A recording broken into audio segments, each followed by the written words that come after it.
Welcome to Know Before You Go for Sunday, the 29th Sunday in Ordinary Time. Our gospel text is from the Gospel of Matthew, and I'll just stay with a reference within that gospel because it's a very provocative one for us today. Towards the end of the gospel text, Jesus simply says in response to a challenging question from the Pharisees, "Give to Caesar what belongs to Caesar, and to God what belongs to God." You may recall the text where the Pharisees challenging him, giving him a coin, and should they pay the tax? And Jesus avoids the trap by saying, "Give to Caesar what belongs to Caesar." It's challenging for us because we're weeks away from a significant election. And the challenge emerges for us, how do I vote, taking into consideration my profoundly Christian and Catholic values?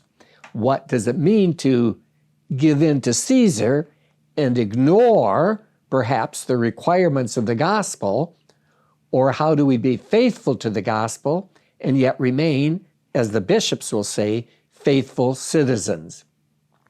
Well, clearly what Jesus has to say provides us a basis for what we all accept, namely, in a political way, the separation of church and state, and that there ought not be any one particular religion which is favored politically in our society.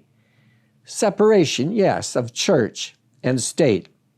But then, if we go further, we can't separate, we can distinguish, but we cannot separate faith and our political life.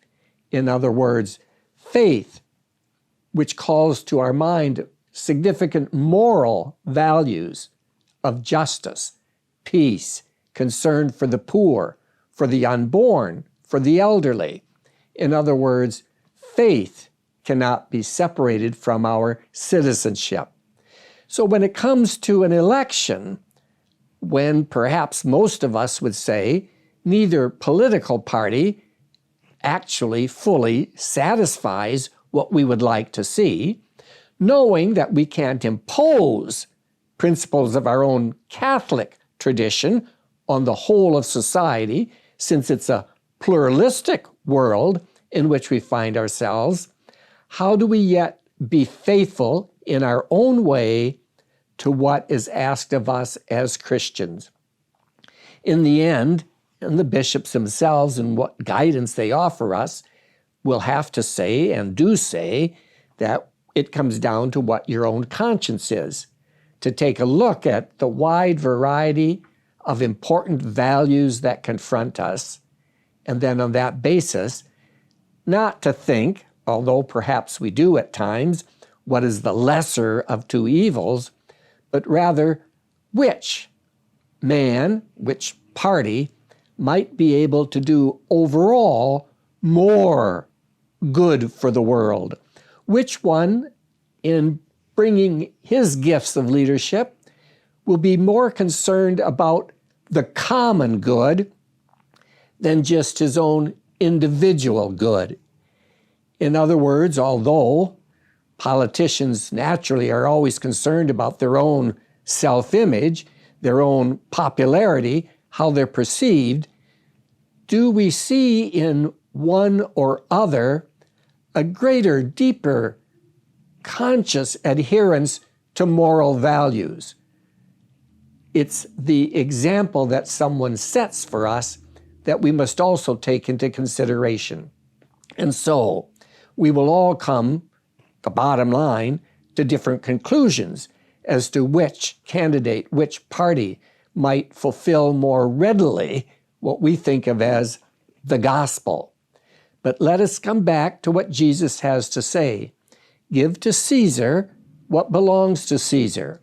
In other words, vote conscientiously, don't avoid citizenship, and even in that respect, someone might conscientiously have to say, I can't vote for either candidate. But not too quickly to come to that conclusion, to give to Caesar, to follow what are our important duties in our society, a democratic society, but be faithful to God above all. Be faithful to God above all. God is the guiding principle. What does God ask of us? What has been taught us in the Gospels, in the New Testament? What moral principles are at stake?